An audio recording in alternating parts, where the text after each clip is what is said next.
Saya baru menemukan kok ada yang salah ya dengan cara cari duit ya. Itu di usia 30-an mas. Ngikutin itu semua ya nggak kebeli. Ya, kalau misal mindsetnya itu selalu kekurangan, selalu nggak ada, ya itu akan menghasilkan apa jawabannya? Ya nggak akan ada. Nggak akan ada, ya. Dilarang pensiun sebelum usia 40 tahun. Halo semuanya, kembali lagi di podcast Suara Berkelas di episode ke-14. Hari ini ada bintang tamu spesial, ada Mas Melvin Mumpuni, seorang founder dari Finansialku. Apa kabar Mas Melvin? Luar biasa, nggak kerasa loh tanggal 14, di podcast ke-14 ya. Yeah. 14 ini beautiful banget nih. Karena tanggal 14 tanggal pernikahan nanti. Oh gitu, wah luar biasa, Everything 14 ya. congratulations Mas Melvin. Thank you. Oke, dan hari ini karena ini orang finansial, kita bakal spesifik bahas tentang finansial, tentang Oke. keuangan, terutama untuk anak-anak Gen Z, anak 20-an. Anak 20-an. Dan menurut aku tuh relate banget sama kita semua, jadi kalian bisa siapin catatan, notes, untuk kita belajar bareng hari ini Mas. Dan podcast ini disponsori langsung oleh Edutify, jadi bagi teman-teman yang mau upgrade skill sekalian bisa cek linkitnya Edutify, di sana kalian bisa belajar tentang marketing, dunia kreator, dan segala macamnya. Oke, langsung aja. Aku pernah baca satu artikel Mas yang bilang bahwa rata-rata Gen Z di Indonesia itu di artikel 2023 bilang per bulannya mereka menghabiskan untuk hal konsumtif kayak beli gadget atau baju atau apapun itu 70% Mas dalam waktu sebulan ya. Dan ini menunjukkan bahwa mereka itu nggak cuma fokus lagi di tabungan, tapi mereka udah nggak mikirin mungkin konteksnya jangka panjang. Gimana Mas Melvin menanggapi fenomena kali ini? Iya mas, saya lihat generasi makin sekarang makin kesini itu ya, mereka itu jadi lebih konsumtif ya mas ya, karena banyak hal. Satu dari segi pembayaran, waduh sekarang itu tuh sangat mudah banget mas. Zaman dulu ya, kalau di usia saya 20-an, ketika mau beli makanan atau mau beli apapun, itu tuh harus tarik tunai atau kalau enggak pakai debit. Pol-polnya kredit card. Udah itu, opsinya 3. Sekarang kita nggak usah tuh keluar rumah bawa dompet, yang penting bawa handphone. Ya. Ya kan, pakai kris, kemudian atau sekarang teman-teman mungkin Gen Z lebih suka pakai pay later. Meskipun saya pribadi kurang relate dengan pay later ya. Maksudnya kurang relate karena saya tidak menggunakan pay later. Saya lebih pakai kartu kredit. Tapi teman-teman Gen Z tuh pakainya kris, pakainya pay later gitu ya. Atau mungkin juga dompet digital, wallet gitu ya. Nah, itu satu, dipermudah pembayarannya. Yang kedua, kebutuhannya di-create. Ini yang bahaya. Kebutuhan di-create. Kebutuhan di-create tuh gini mas. Awalnya kita nggak perlu tuh yang namanya tuh harus subscribe untuk nonton film gitu. Oke. Kita nonton film tuh ya dulu ke YouTube atau ke bioskop. Dan nggak setiap hari ke bioskop gitu. Sesekali aja gitu, mungkin sebulan itu bisa 2 kali atau 3 kali ketika lagi hangout atau ketika lagi pacaran gitu kan. Yeah. Tapi kebutuhan itu di-create sekarang. Jadi setiap orang itu, khususnya teman-teman Gen Z usia 20, perlu punya yang namanya subscribe untuk nonton film. Itu satu. Subscribe untuk dengerin musik. Terus kemudian subscribe anything, subscribe di semua di subscribe. Itu juga lumayan gede. Udah ada juga di-create kebutuhan apa? Kebutuhan ngopi. Ya, ngopi itu ya standar minum kopi itu bukan kopi yang zaman dulu kopi saset. Iya, ya. Standar sekarang itu tuh standarnya berbeda gitu. Benar. Standarnya sekarang tuh standarnya ya namanya kopi gula aren gitu. Itu standar. Kemudian standar untuk botol minum, standar untuk makan siang, standar untuk sepatu, standar untuk lari gitu, atau standar untuk ini. Semua dibikin standar baru gitu. Dan itu tuh di-create mas.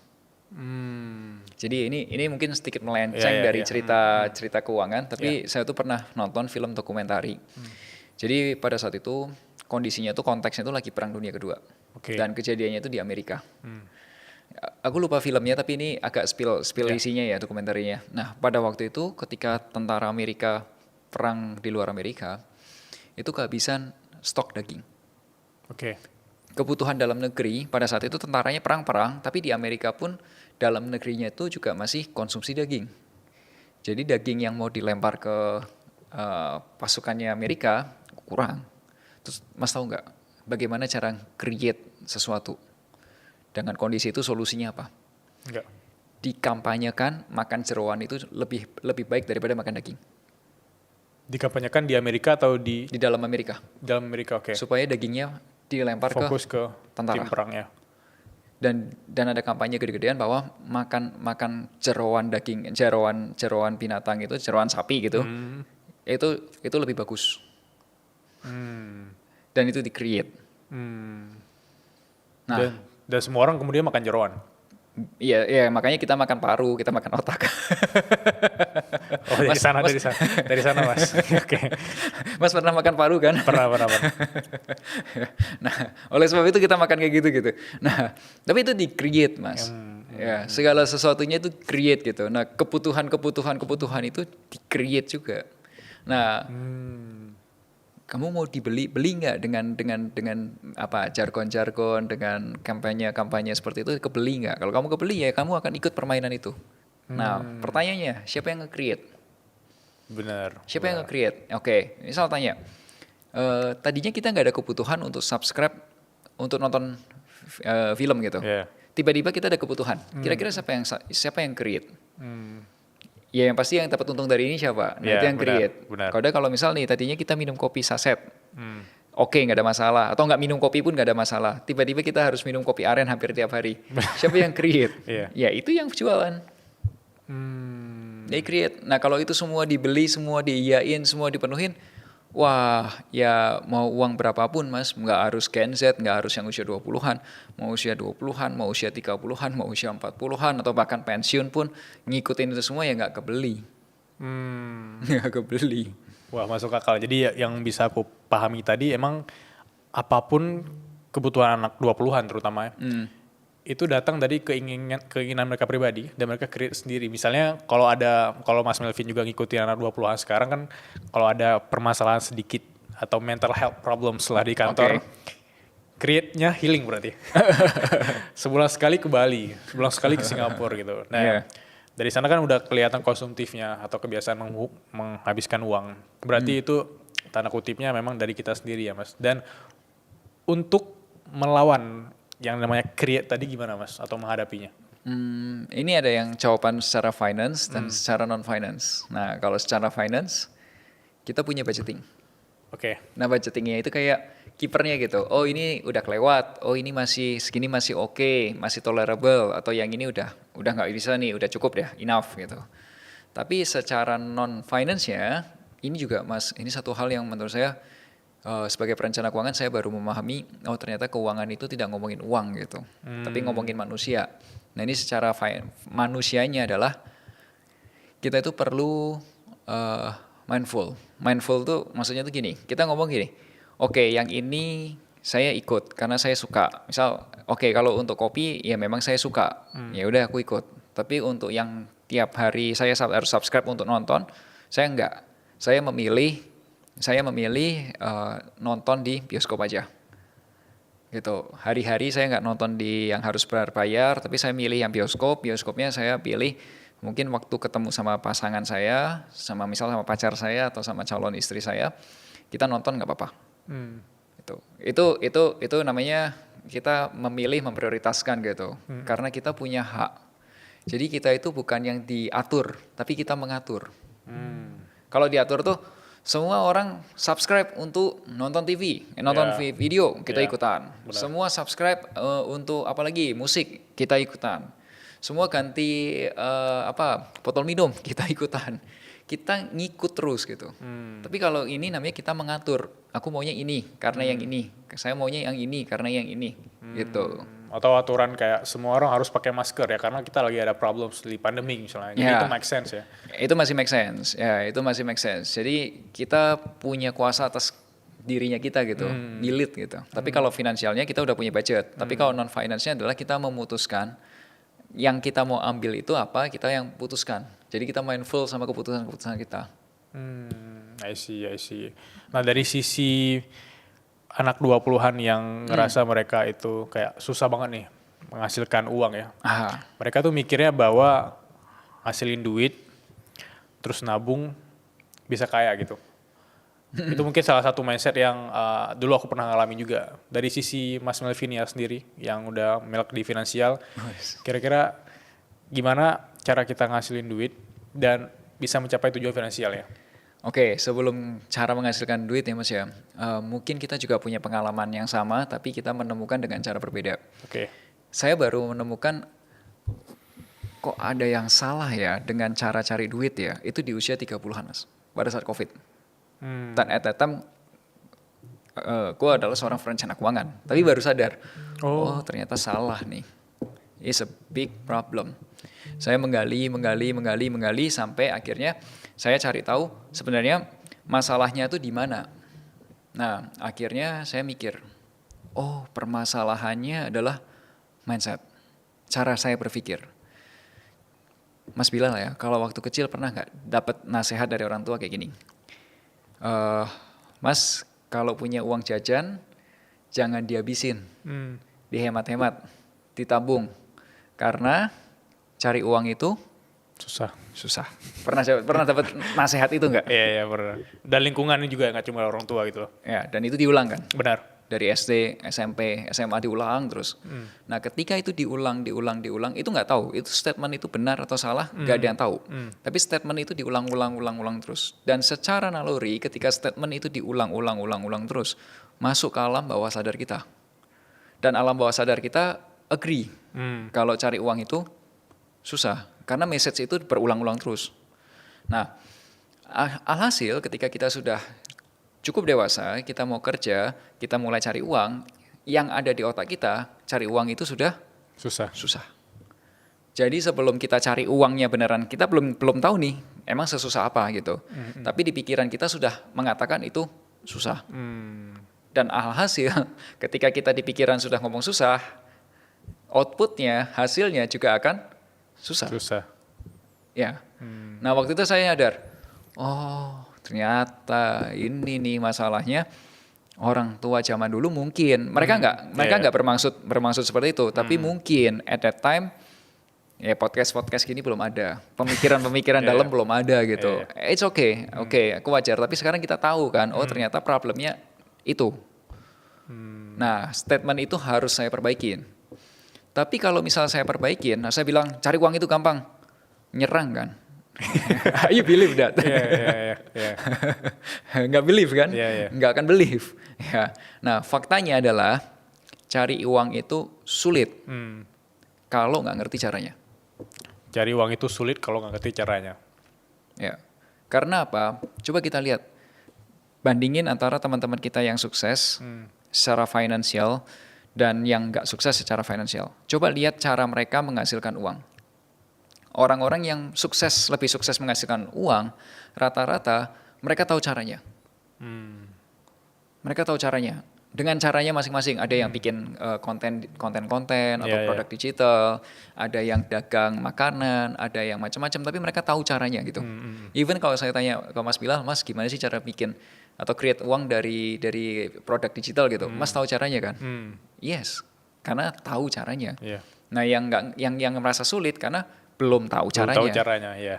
Oke, so kalau kayak gitu, kalau belum tahu caranya, gimana biar supaya tahu caranya? Ya nanya sama yang sudah ngerti caranya, sesimpel itu aja kan. Kayak misal dulu waktu kita kecil, dikasih tahu 2 kali 5 sama dengan 10. Kita nggak ngerti kan 2 kali 5 berapa. Gimana cara tahu jawabannya? Ya tanya sama gurunya, karena gurunya udah tahu. Gitu. Sesimpel itu. Jadi statementnya dibenerin dulu. Cari uang itu sulit, itu bukan titik, koma. Kalau gak ngerti caranya. Nah tugasnya sekarang kita cari tahu caranya. Gitu. Nah kalau cari uang sendiri, penghasilan itu tuh kalau saya pelajarin lebih dalam lagi, dari mana sih sumber penghasilan kita gitu. Benar. Itu tuh saya lihat ada 3 nih.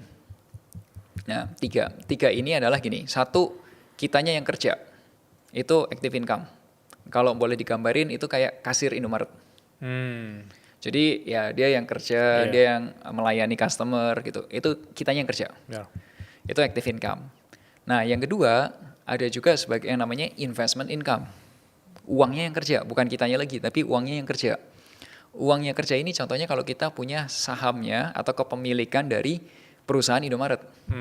Kan kalau Indomaret kan PT Indomaret apa gitu kan, ada nama PT-nya kan, ada nama perusahaannya. Nah, kita yang punya perusahaannya atau kita punya kepemilikan sahamnya gitu. Sahamnya itu adalah pemilikan perusahaan. Itu kalau di Bursa Efek Indonesia, kode sahamnya itu Delta huruf D net, DNet. DNet. Ya, itu sahamnya Indomaret gitu. Itu kita owning the company. Nah, yang ketiga, ketika kita punya lahan kosong, kita beli waralabanya. Beli franchise-nya.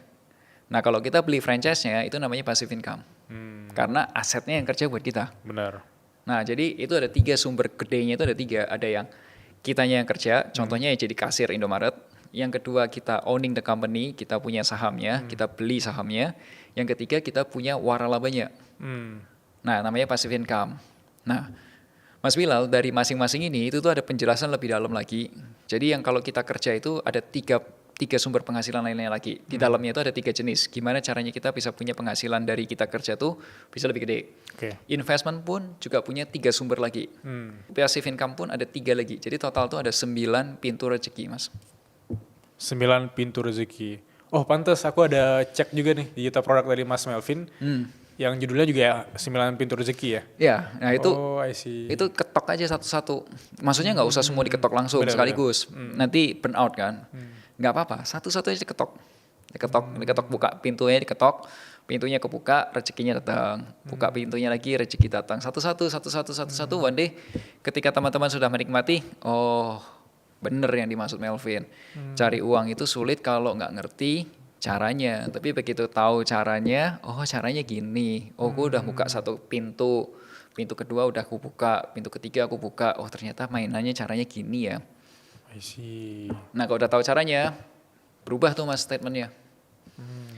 Statementnya berubah bukan karena saya merubah, tapi feel-nya akan berbeda. Cari uang itu menjadi menyenangkan. Ada koma lagi atau ada sambungan? Oke. Menyenangkan. Kalau Titik. sudah buka pintunya satu, income-nya, penghasilannya masuk gitu ya. Nanti statement yang ada di otak itu adalah cari uang itu menyenangkan. Nah kalau sudah cari uang itu menyenangkan, ya it's time for you to share. Iya. Oke. Dan ada juga yang mikir seperti kayaknya kalau jadi kasir terus ya, aku jadi kasir Indomaret terus, nggak mungkin ya aku bakal owning atau aku punya saham di Indomaret itu. Mungkin ada orang-orang yang mikir jalur mereka itu di kerja doang gitu.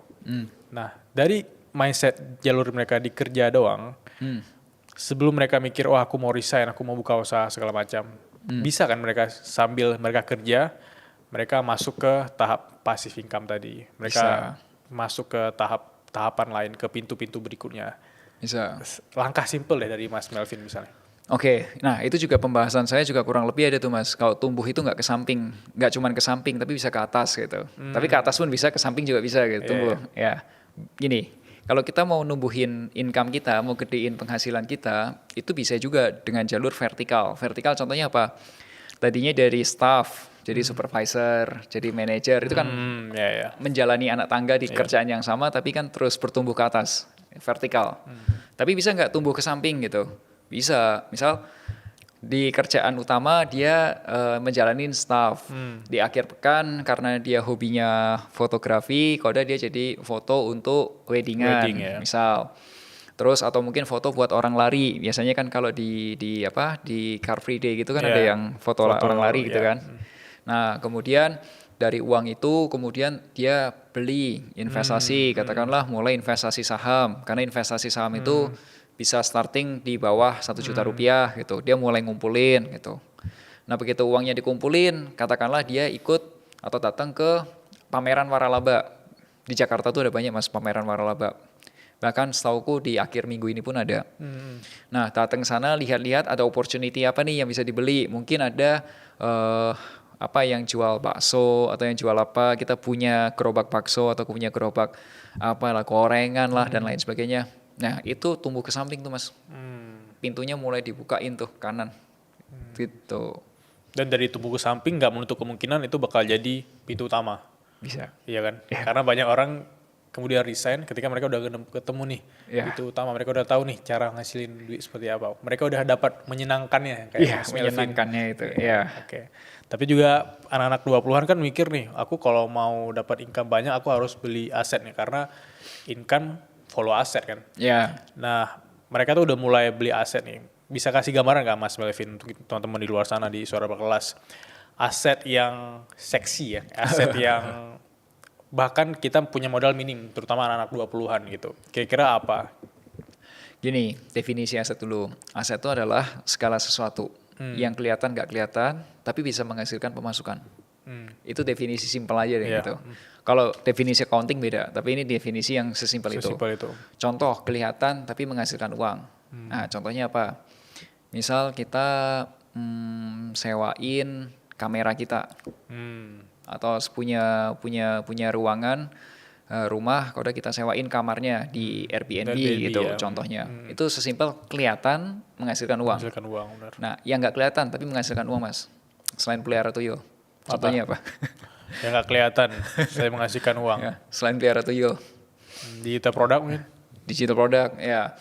Ternyata kita punya produk digital, kemudian mungkin Mas menggunakan iklan di Google atau iklan di Facebook atau di Meta mungkin ya. Kemudian terjadi penjualan terus. Itu juga sesuatu yang nggak kelihatan tapi menghasilkan gitu. Kemudian kita punya royalti atau hak atau apapun itu kita dapat uang lagi gitu. Bahkan Mas Bilal tahu nggak ada atlet yang sepanjang karirnya tuh uangnya gede banget. Tapi ketika pensiun jauh lebih gede dibanding dia kerja. Tahu nggak siapa? David Beckham? Ada yang lebih gede lagi dari David Beckham. Aku tebak sepak bola atau bukan? Bukan, Tiger Woods? basket. O'Neal? Punya sneakers.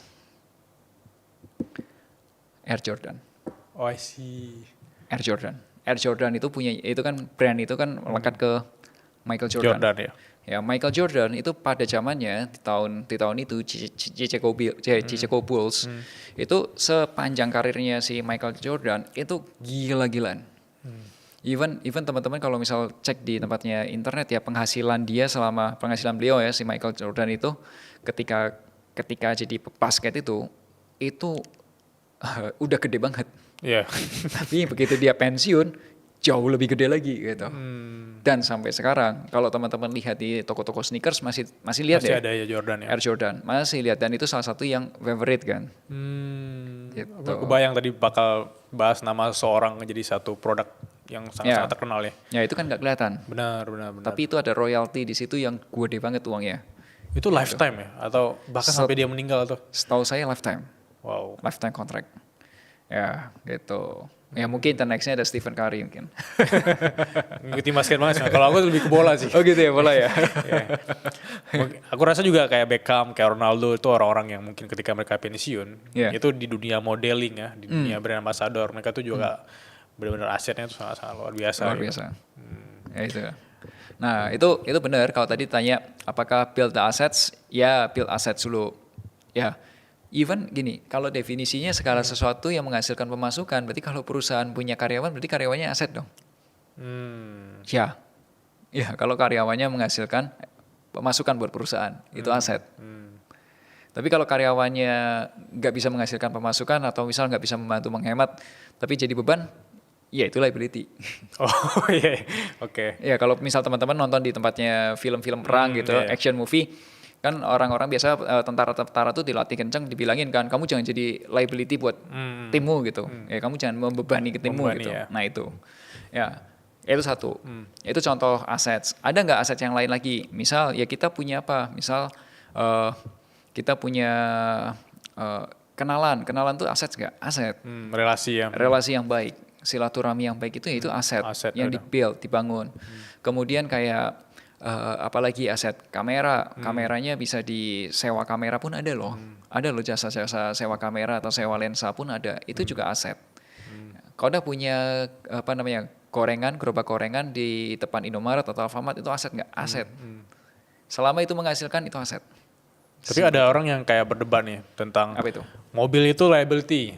Ada yang bilang mobil itu bisa jadi aset gitu. Wah, tergantung mobilnya menghasilkan atau enggak. Kalau mobilnya tidak menghasilkan ya liability, sesimpel itu aja. Tapi kalau mobilnya itu dipakai sama orang yang aku mau pinjam dong 1 tahun untuk mau gokar nih gitu misalnya. Iya. Itu masuk ke aset dong. Aset. Ya, tapi ada orang yang kayak fokusnya di pemakaian pribadi, kayak masuk keluar bengkel segala macam. Itu jadi liability. Ya, itu masih orang perdebatan makanya. Ya. Tapi ada juga orang yang belum paham tentang liability dan aset. Sesimpel apa sih, bisa jelasin nggak Mas? Kalau ini pendekatan yang paling simpel pendekatannya Kiyosaki sih. Ya meskipun saya ada yang setuju ada yang enggak ya. Tapi kalau dia tuh pendekatannya simpel. Aset tuh segala sesuatu kelihatan nggak kelihatan, datengin uang ke kita. Nah liability itu segala sesuatu kelihatan nggak kelihatan, malah keluarin uang buat kita. Jadi kalau uangnya keluar terus ya itu udah liability. Tapi kalau uangnya masuk terus itu namanya aset. Oke, sekarang kita masuk ke Q&A session bareng Mas Melvin dari Finansialku. Ada 3 pertanyaan Mas yang kita kumpulkan dari followernya Suara Berkelas. Wah, apa itu? Penasaran. Ada pertanyaan pertama dari Kamarudin ya. Dia bilang, apabila saya ada uang 10 juta, saya dihadapkan pada 2 situasi nih. Satu sisi saya mau upgrade untuk beli HP karena HP udah agak macet. Sisi lain saya butuh menabung nih untuk biaya pernikahan katanya. Kalau saya beli HP otomatis nggak bisa nabung, ya. Tapi kalau saya nggak beli HP, ini HP macet-macet terus gitu loh. Gimana cara pandang Mas Melvin ya? Ini melihat cara saya mengelola uang ini gitu. Apa langkah yang saya harus ambil? Ini sangat berat Mas. Buat saya nih Mas ya. Tapi bisa jadi sudut pandang ini bisa berbeda-beda. Tidak ada jawaban benar atau salah sih. Ini sudut pandang saya pribadi. Yang urgent dan important kalau menurut saya sih kasus ini handphone ya. Handphone ya. Macam-macam kan. Jadi kalau calon istrinya mau ngechat kan susah gitu, salah kirim. Iya. Nabung kalau misalnya nggak bisa di SMS, nggak di WhatsApp nggak masuk, bisa ribut kan. Iya. Nggak. Pertama itu urgentnya adalah handphonenya. Itu menurutku itu. Nah, udah kemudian cara berpikirnya Mas. Coba Mas pikirin. Dengan dua pilihan tadi itu dengan Mas siapa tadi namanya? Mas Kamarudin coba lihat lagi pertanyaan tadi. Pertanyaan tadi itu tuh memberikan opsi bahwa kamu nggak punya opsi yang lain. Kamu nggak cuma punya 2 opsi. Kamu nggak bikin opsi ketiga. Kamu nggak bikin opsi ketiga. Padahal ini Mas ya, saya juga ceritain satu mindset yang penting banget. Mungkin teman-teman bisa nonton lebih detail di kelasnya yang 9 pintu rezeki itu Mas. 9 pintu rezeki. Ya. Bisa cek di linknya Finansialku. Ya, itu tuh ada satu mindset yang sangat-sangat penting, yaitu namanya abundance mentality. Abundance mentality, oke. Abundance mentality, pernah dengar belum Mas? Belum. Jadi gini Mas, abundance mentality itu pertama kali saya tahu dari bukunya Stephen Covey, Seven Habits. Nah, di situ tuh dijelasin bahwa segala sesuatunya itu tercipta itu berlimpah Mas. Kita tuh punya mindset segala sesuatunya itu berlimpah. Berlimpah artinya apa? Bayangkan ya Mas ya. Mas lagi main ke tempatnya pantai, ada air tuh, lihat air. Nah terus Mas misal main air pakai ember warna merah, ya kan? Mas ambil airnya dari embernya, diambil air, set, buang ke tempat yang kering, 1 ember, set 2 ember, set 3 ember. Di ember keberapa air itu jadi kering. Air di laut, air di sungai atau di lautan itu di ember keberapa bakal kering. Jawabannya adalah tidak akan bisa.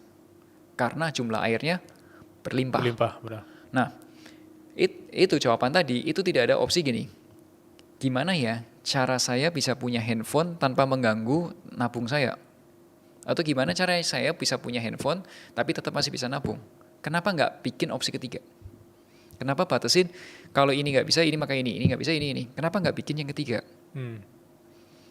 Ya, kalau misal mindsetnya itu selalu kekurangan, selalu nggak ada, ya itu akan menghasilkan apa jawabannya? Ya nggak akan ada.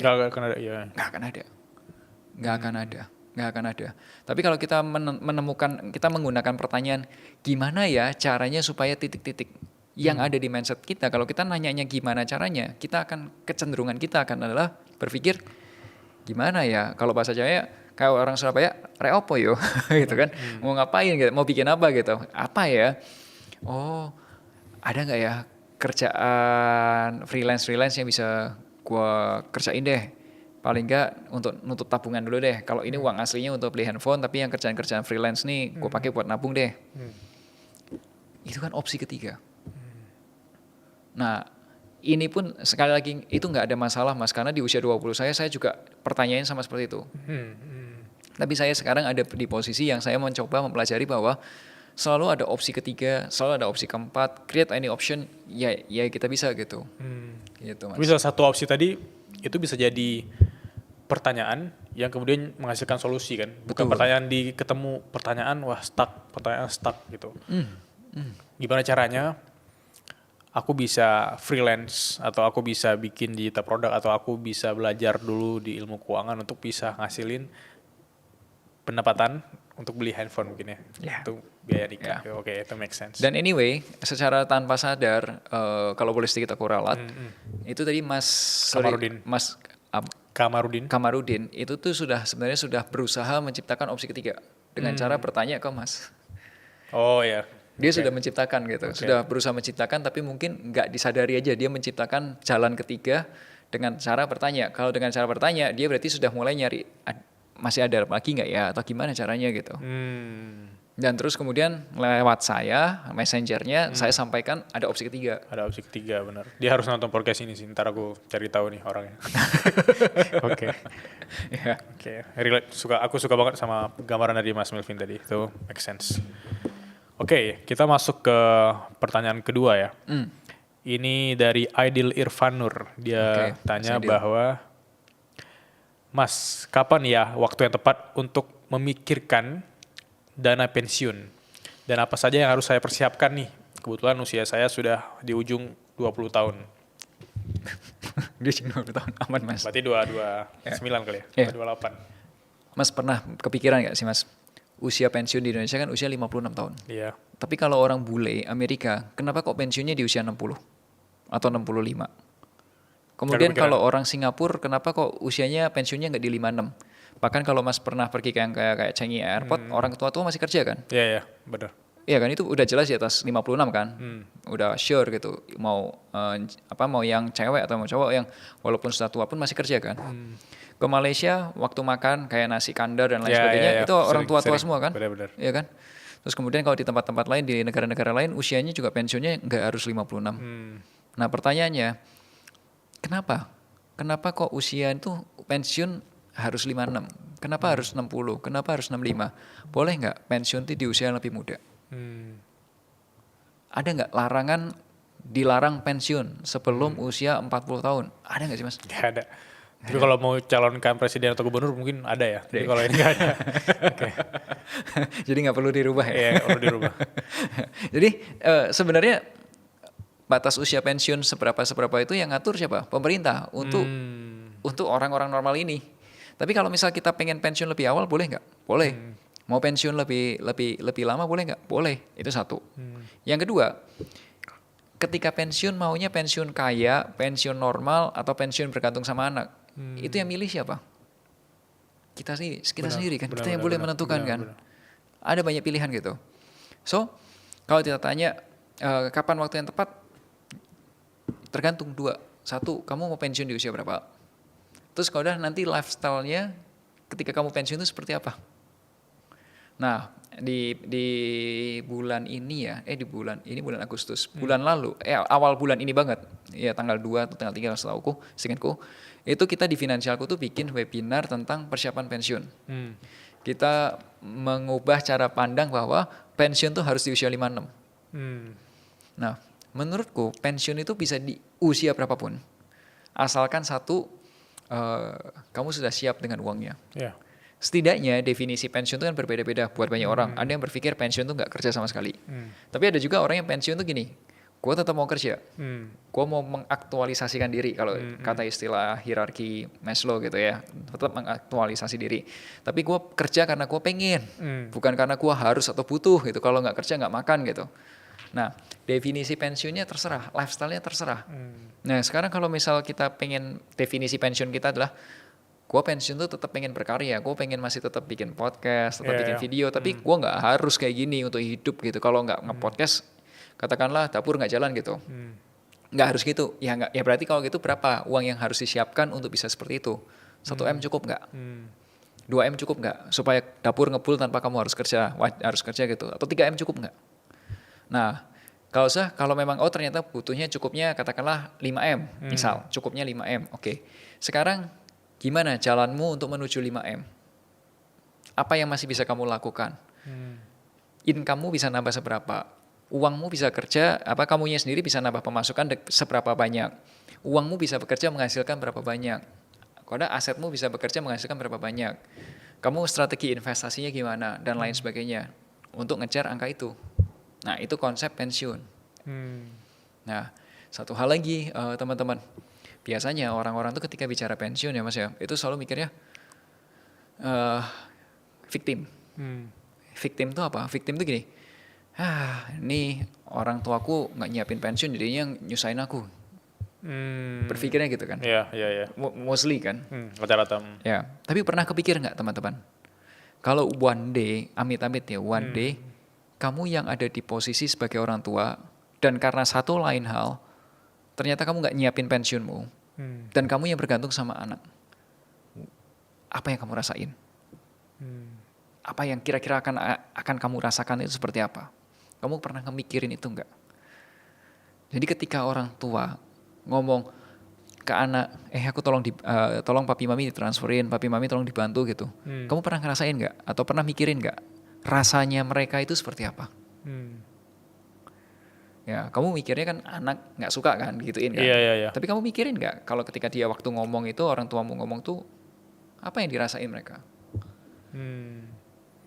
Nah itu, coba deh pikirin. Karena di setiap kali training ke training, in-house training gitu, ketika kami di Finansialku diminta untuk ngisi persiapan pensiun, masa persiapan pensiun, satu hal yang aku tanyain kepada mereka, what do you feel?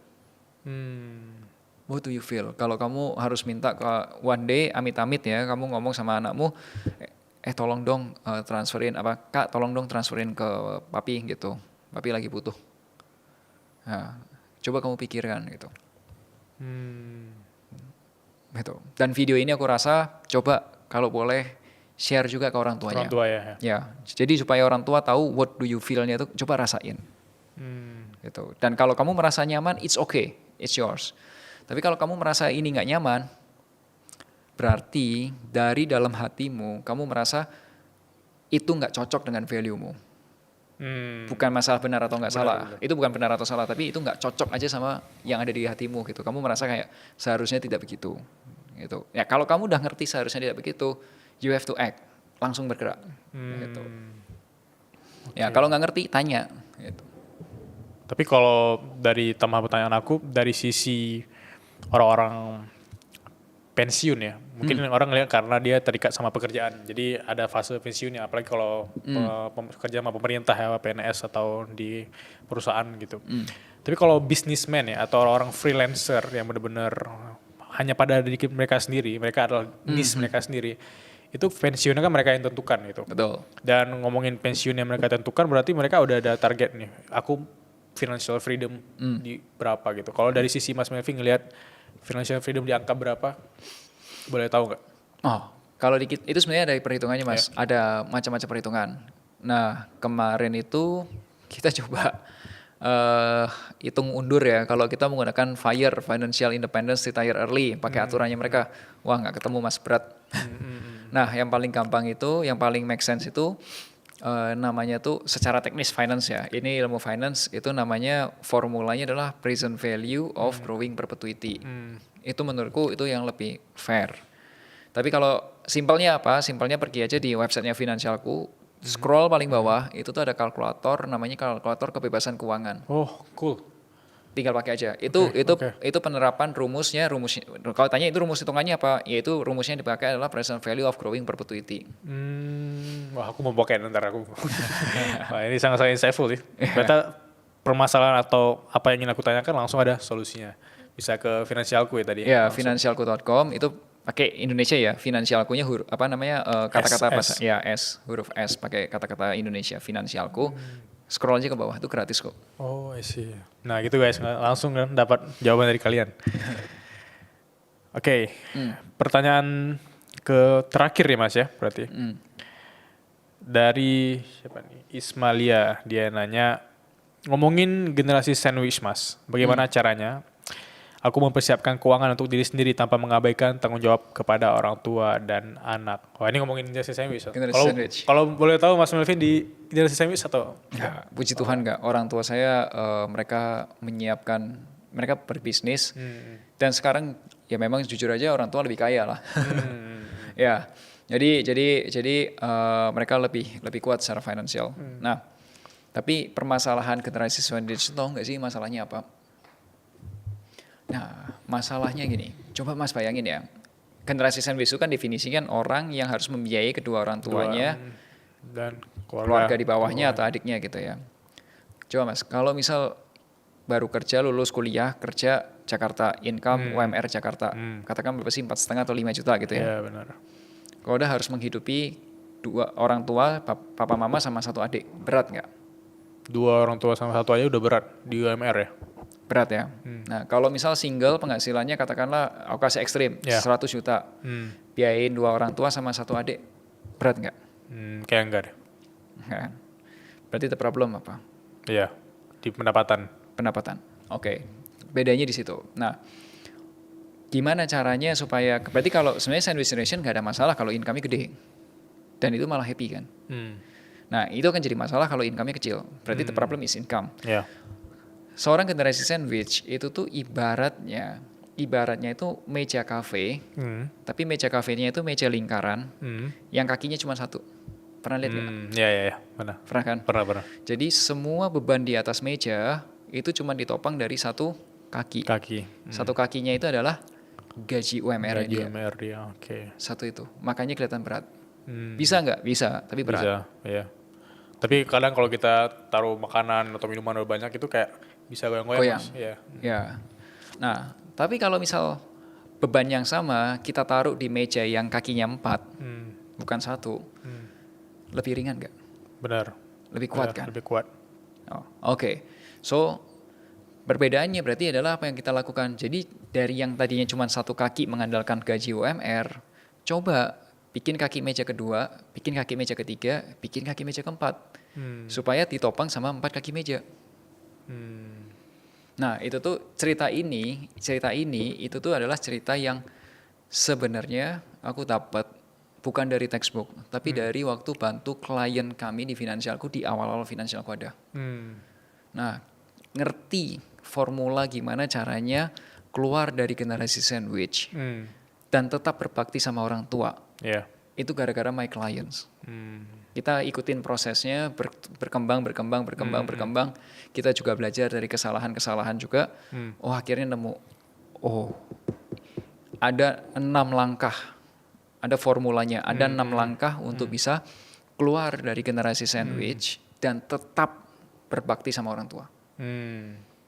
Nah, itu juga udah dibahas satu full online course di Linkit itu. Oh, I see.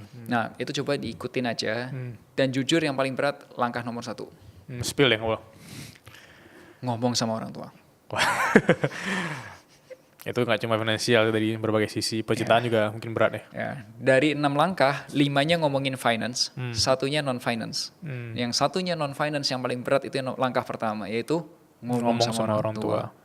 Ya, terbuka. Terbuka, kasih tahu gitu. Jadi orang tua tahu kondisinya kita juga tahu ekspektasinya orang tua, dan kita berpikir, oke, so what's the plan? Kita mau ngapain nih dengan kondisi seperti ini? Kita mau bikin seperti apa? Kalau ditanya boleh nggak sih anak itu ngomong kayak kasih tahu aja, nih gajinya, atau mungkin kalau zaman dulu ada slip gaji, nggak tahu sekarang masih ada nggak ya sih? Paling di screenshot aja gitu loh. Screenshot aja ya. Kalau enggak dikasih lihat bukti transferan lah ya. Benar. Lihat bukti transferan. Kalau udah kemudian kasih tahu ya, jujur aja boleh gini. Misal saya udah usia sekian, saya pengen punya, misal let's say ini masih usia 24 ya. Saya masih usia 24 tapi saya punya angan-angan di usia 28 atau di usia sampai menjelang 30 pengen sudah berkeluarga, pengen sudah punya anak. Nah, aku pengen punya gini. Gimana kalau kita, yuk sama-sama kita naikin nih kondisi keuangan keluarga. Ya, let's say misal kira-kira ada nggak sih yang kita bisa kurangi pengeluaran, atau ada nggak cara untuk nambah penghasilan, ngobrol tenang aja santai gitu. Ya aku tahu nggak semua orang tua Terbuka gitu ya, open minded. Ya, tapi at least coba. At least coba. Nah, kalau misal belum dikasih tahu, it's okay, nggak apa-apa. Kalau memang orang tua belum bisa nambah penghasilan, it's okay, nggak apa-apa. Tapi paling nggak orang tua tahu sekarang kondisimu seperti apa, ekspektasimu ke depan, kamu pengen punya goals apa. Paling nggak mereka tahu dulu gitu. Nah, masalahnya kadang-kadang kita nggak ngasih tahu. Kita nggak ngasih tahu plannya apa, kondisinya kita seperti apa. Kalau kemudian kita punya ekspektasi apa, orang tuanya kita tuh nggak tahu gitu. Dan mereka tetap nanya terus nih kayak bisa kirim nggak segini gitu ya, atau bisa transfer nggak segini segala macam. Tapi mereka tahu kondisi kita mungkin kalau di anak-anak Jakarta yang UMR tadi ada burnout di kantor atau kesendat pay letter gitu ya. Jadi mau nggak mau maka jadi beban ke diri sendiri ya, karena nggak komunikasi ya Mas ya. Iya. Itu langkah nomor 1 yang bukan langkah finansial, tapi itu langkah yang paling krusial. Gitu. Oke, thank you so much Mas Melvin, ini insightful banget. Thank you. Dan bagi teman-teman yang mau tahu detail tentang keuangan, kalian bisa follow Finansialku juga, dan sekelas juga ada adiknya Seuang Mas. Siap. Mantap. Dan sehat terus Mas Melvin. Thank you Mas Bilal. Thank you semuanya.